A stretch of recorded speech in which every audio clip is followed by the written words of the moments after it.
కాదమ్మా ఇప్పుడు ఇంత మందు తాగటం, ఈ కండోములు తెమ్మంటాం ఇవన్నీ చేస్తున్నప్పుడు అసలు మీరు ఎలా మందు తెమ్మంటే మీరు ఎట్లా తెచ్చారు మీరైనా సరే? పూజారులు నిజంగా అట్లా బిహేవ్ చేస్తారా? అదేనండి మాకు అనుమానం వచ్చి తేపోతే మాది ప్రసాదం స్వీకరిస్తాము. ఏంటి ఒకసారి బేబీ అని పిల్లోడు కాళ్ళు పట్టుకుని బతిలాడితే ఒకసారి ఎంత తాగుతాడు బీర్లు? బాగానే తాగుతాడు. మా ముందల అసలు ఇడ్లీ తింటే బీర్తో తాగుతా తింటాడు. పొద్దున్న ముఖం కడుగుతాడు, బ్రష్ చేస్తాడా? ఏం సచ్చాడు కడగడు. మొహం కడకుండా ఎట్లా మరి? మొహం కడకుండా బీర్ తాగేస్తాడు. అసలు బిహేవియర్ ఏమి నచ్చలేదు. ఆ తాగేసి మనుషుల మీద పడటము, పిల్లలు బొగ్గలు కొరగటము, ఎంగిలు తింటము నాకు అసలు పరిస్థితి నచ్చలేదండి. అసలు పై రూమ్ లో ఉండేవాళ్ళ? పై రూమ్ లో ఏకాంతంగా పండుకోవాలని అడిగేదండి. నేను అరిచానండి, ఏంటి నువ్వేను పెళ్ళైన జంటవా, నీ ఇంటికెళ్ళి నువ్వు చూపించుకో ఏకాంతం అంటే నువ్వు వెళ్ళిపోండి, మేము ఏకాంతంగా సాధన చేయాలి పూజ చేయాలి అందండి. అంటే నువ్వు ఏకాంతంగా ఉండవు, నా పిల్ల ఎందుకు, నేను వస్తాలే, నేను ఉంటాను, నీ పూజలు నేను చూస్తాలే అంటే పిల్లని పంపలేదండి. పంపపోతే ఏడ్చి కాళ్ళు పట్టుకుని బేబీ ఒక్కసారి బేబీ ప్లీజ్ అని బతులాడుకుంటే ఆ ఒక్కరోజు పంపించామండి పిల్లని పైకి.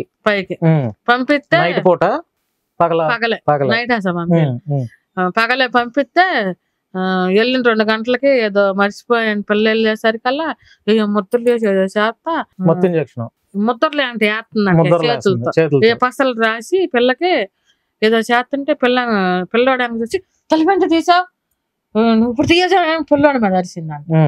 అరిసేసరికి ఆ టైంలో ఏం చేస్తున్నారు వాళ్ళిద్దరు రూమ్ లో? ముద్దలు వేసి పస పిల్లకి ఏదో రాస్తున్నారు. ఇవన్నీ అఘోరి గాడు లేడీ అఘోరి అనబడే ఇది దాగే బడ్వైజర్ అంట. ఇవన్నీ బడ్వైజర్ అంతేనండి? అమ్మ ఇయ్యనా మీరు తెచ్చింది ముందు మొత్తం? చిల్లీ చికెన్ ఈ మందు ఎన్ని దాగి ఇక్కడ పెట్టేసేవాడు. మా ఓన్ ఖర్చు మొత్తం 45,000 రూపాయలు విష్ణు అనే అబ్బాయి ఖర్చు పెట్టాడు. ఇంకా 10,000 మొత్తం 70,000 దాకా. 70,000 దాకా మీ ఆయన? 70,000 కావాలనుకుంటున్నారా? మన పిల్ల మన దగ్గర ఉంటే చాలు, డబ్బులు ఏం అవసరం. ఇంకా అఘోరి మా పిల్ల మాకు చూడుకోకుండా మాకు అఘోరికి కట్ చేసేసుకుని దీనికి శాశ్వత పరిష్కారం దొరికినట్టు అనుకుంటున్నారా?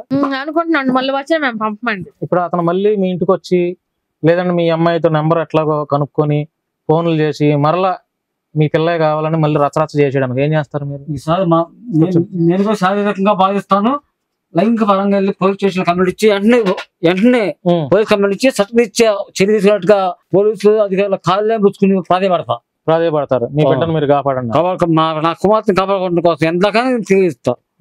మరలా అసలు వస్తాడు అనుకుంటున్నారా? మళ్ళీ వస్తాడు, వదిలిపెట్టమ్మా. మీకు వస్తాడు అనుకుంటున్నారా?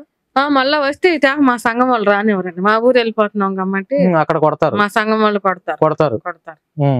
సంఘ పెద్దలు వాళ్ళు ఉంటారు. వేరే మనిషి అయితే ఎంక్వైరీ చేస్తారు. ఎంక్వైరీ తీసి ఎందుకు వస్తుంది మనిషి, దేనికి వస్తుంది అని కొడతారు కూడా.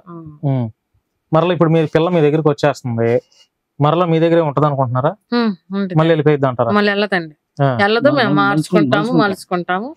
మేము లేకపోతే మా పిల్ల ఏడ ఉండేది కదండి. ఈ వచ్చిన 1 రోజుల్లో ఆమె మార్చేసింది.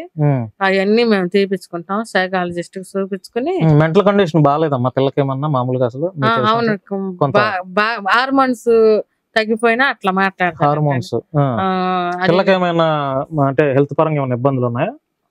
లేవండి, కొంచెం లో బీపీ అనేది, బీపీ వచ్చి పడిపోయిందా ఏమి లేదు, కొంచెం ఉప్పు గల్లు వేసుకునేది అంతే. పిల్లకి హెల్త్ విషయం బాగానే ఉంది. కొంతమంది మేధావులు అంటే కృష్ణ కుమార్ అలాంటి వాళ్ళు అంటున్నారు, నేను టీవీలో చూసాను. హార్మోన్స్ ఇన్బ్యాలెన్స్ వల్ల కూడా అట్లా చేస్తారన్నారు. అవి కూడా అన్ని చూపించుకుంటాం. అందమైన జీవితం ప్రోగ్రామ్, దానిలో డాక్టర్ కళ్యాణ్ చక్రవర్తి సైకాలజిస్టు, ఆయనకి ఫోన్ చేస్తా మాట్లాడడం జరిగింది. నేను ఆమె హైకోర్టు అడ్వకేట్ ఆకుల రమ్య గారు, ఆమె గారు కూడా ఇవన్నీ ఆడినట్టు నమ్మారు మీరు అని చెప్పి నన్ను దండించింది ఆమె. అయితే కళ్యాణ్ చక్రవర్తి గారు సైకాలజికల్ గా మార్చుకోవచ్చు మీ అమ్మాయిని అని చెప్పి అన్నాడు. సరే, ఇప్పుడు ఫైనల్ గా అమ్మా సంతోషంగా ఉన్నారా ఇప్పటికైనా? ఈ కథ కంచికి చేరినట్టేనండి. వెళ్ళలేమండి, అవసరం అయితే గొలుసు తెచ్చి కట్టేస్తామండి. అంతే. అంతే. గొలుసుతో బంధించలేదు కానీ బాగా ఏమన్నా ఇబ్బంది పెడితే చేసేదేమో మరి కట్టేసుకోవాలి. గొలుసుతో బంధించలేదు కానీ కాకపోతే దీని అంటే ఈ కథ మొత్తం మరుగుతున్న కారణం మంగళగిరి పోలీసు చలనం కలగడానికి నువ్వు తెచ్చి బయట పెట్టిన రిపోర్ట్లు ఆ రిపోర్ట్లు బయట పెడతాం. వాడు ఆధార్ కార్డు వాడు సరే ఆపరేషన్ చేసిన సర్టిఫికెట్ మరలా ఎఫ్ఐఆర్ తెలంగాణలో ఎఫ్ఐఆర్ కేసు ఎన్ని బయట పెడతాంలో మీ మూలంగా ఇంకా మిగతా 5-6 ఛానల్ కూడా ఆధారం దొరికినాయి. మీ CCTV వల్ల మిగతా 5-6 ఛానల్ కూడా అవకాశం దొరికింది. వాటిని వాళ్ళు వినియోగించుకుని చెప్తున్నారు. ఏమి వినియోగించుకున్నా ఏం చేసినా మీడియా మాత్రం ధన్యవాదాలు. మనం పెట్టిన మన దగ్గరికి వస్తుంది. అందుకు నా పిల్లలు రావడానికి అన్ని ఏ కాపీ కొట్టిన ఉపయోగించుకున్నాయి అనుకుంటున్నా. నేను సంతోషిస్తున్నాను. కానీ నీకు ధన్యవాదాలు అయ్యా. కానీ అఘోరి గాడు CCTV వాళ్ళు బాగా సహకరించారండి. వాళ్ళు ఫేక్ వీడియోలు ఎవరి దగ్గర ఎంత అప్పు చేసినాయి అన్ని డీటెయిల్స్ తెచ్చి అందరి ఛానల్లోకి ఇచ్చారు. CCTV వాళ్ళకి మా ధన్యవాదాలు. పోలీసు వారికి మా ధన్యవాదాలు. పాపను మట్టికి సక్రంగా శుభ్రంగా చూసుకుంటామండి. ఆమెకు ఇవ్వాల్సిన లైఫ్ ఇస్తాం. మాకు ఎంతమంది లేరు, కొడుకు కూతురే. మా హుండా ల్యాండ్ అమ్మేసి పాపను సక్రంగా చూసుకుంటామండి.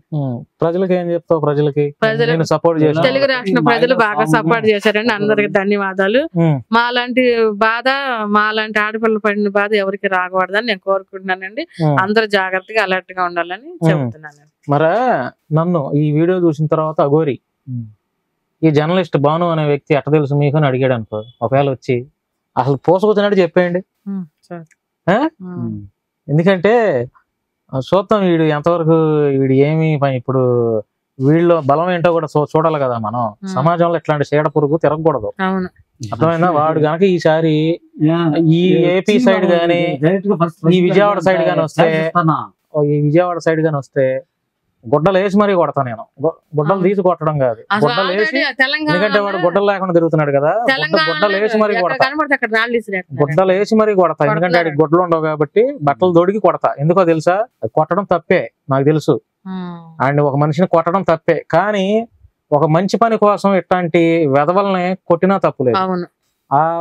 ఆడిని కొట్టడం వల్ల ఏదైనా కేసు అయినా కూడా తప్పులేదు. ఎందుకంటే నిజమైన అఘోరీలు చక్కగా వాళ్ళు ఎంత పూజలు చేసుకుంటున్నారు. రాజేష్ నాథ్ అఘోరి గారు మా పిల్లల్ని తీసుకెళ్లి ఫ్యామిలీ పరంగా మమ్మల్ని ఏదైనా ఫంక్షన్స్ ఉంటే పిలిచేవాళ్ళు. పిలిచి జాగ్రత్తగా ఉండండి జాగ్రత్తగా ఉండండి అని. నేను వీడిని ఇంటర్వ్యూలు చాలా మీడియా ఛానల్ వాళ్ళు ఇంటర్వ్యూ చేస్తున్నప్పుడు నేను కూడా చాలా నమ్మకంగా, అఘోరి గారు ఎక్కడున్నారు, మీరు ఏం చేస్తున్నారు, ఇంటర్వ్యూ కావాలి సార్, మీరు అట్లా చేయకూడదండి, పోలీసు వాళ్ళ మీదకి తిడుతున్నారండి, అట్లా చేయకూడదండి, మంచిని పంచండి, మీ ధర్మం ఏం చెప్తుంది అది బోధించండి, ఒక ఇంటర్వ్యూ ఇవ్వండి అని చెప్పి చాలా ప్రయత్నాలు చేశా మంచిగా. ఎందుకో తెలుసా? వీడి యొక్క దుర్బుద్ధిని బయట పెడదామనే చాలా మంచిగా చాలా గౌరవంగా మాట్లాడాను అఘోరి గారితో. అఘోరి గారు నమస్కారం సార్, ఎక్కడున్నారు సార్, చాలా కాల్స్ చేసేవాడిని, కొన్నిసార్లు భానుగారు అని మాట్లాడేవాడు. కానీ వీడి బుద్ధి తెలుసు నాకు. వీడు అఘోరి గాడు కాదు, వీడు దొంగ అని తెలుసు నాకు. ప్రజలకు తెలియజేద్దాం ఒక ఇంటర్వ్యూ ద్వారా ట్రై చేద్దాం. ఉంటాడో ఎట్లా మాట్లాడతాడు, అప్పుడప్పుడు తిట్టేసేస్తాడు. మళ్ళీ అప్పుడప్పుడు ఏమంటే పోలీసు వాళ్ళని కూడా తిడుతున్నాడు, ఆడుకుంటాడు. పోలీసు వాళ్ళని కూడా తిడుతున్నాడు. ఇది కరెక్ట్ కాదు. ఎందుకంటే